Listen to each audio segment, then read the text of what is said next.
Le carton, il est résistant et il est malléable. C'est exceptionnel.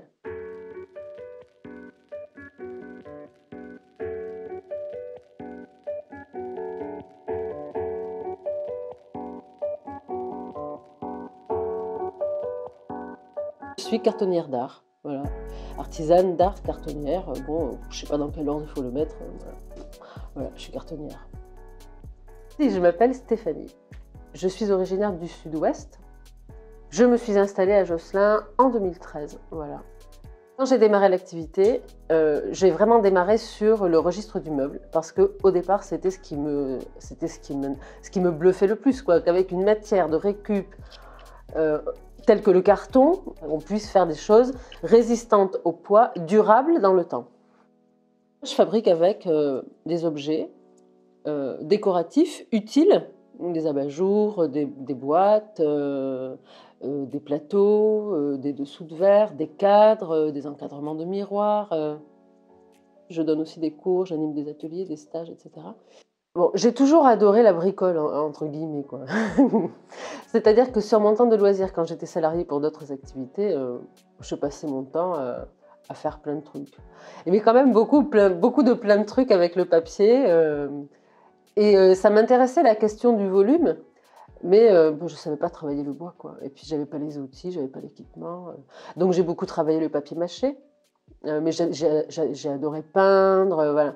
Et le carton, ben, quand j'ai découvert, évidemment, c'était génial parce qu'il n'y avait pas besoin d'un équipement si spécifique que ça, en fait.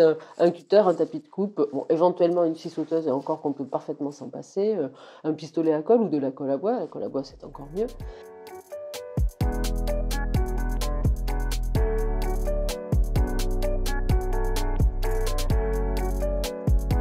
Au départ, j'ai démarché plein de structures pour aller glaner du carton ici ou là, en demandant ce qui soit gardé à plat, pas taché, pas plié, pas écrasé. Bon. Aujourd'hui, les gens savent que je récupère du carton, donc j'ai plus besoin d'aller en chercher. En fait, très souvent, on m'en amène.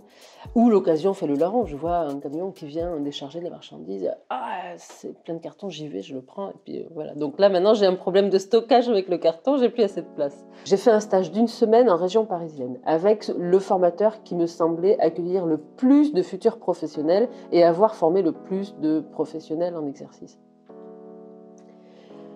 J'y suis allée avec des idées en me disant, bah, une fois que j'aurai fait le stage, je pourrais certainement faire ça, ça, ça. Donc j'avais commencé à prendre des notes de ce que je voulais faire.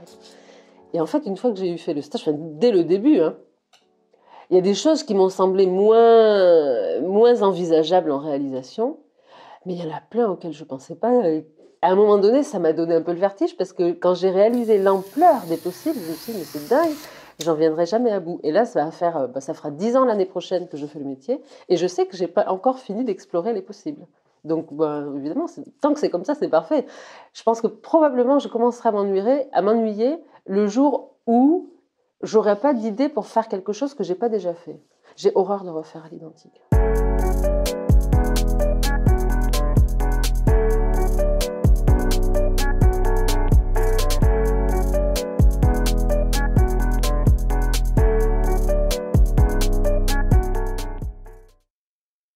Alors que l'ex-voto, à la base, c'est un objet très ancien de culte païen.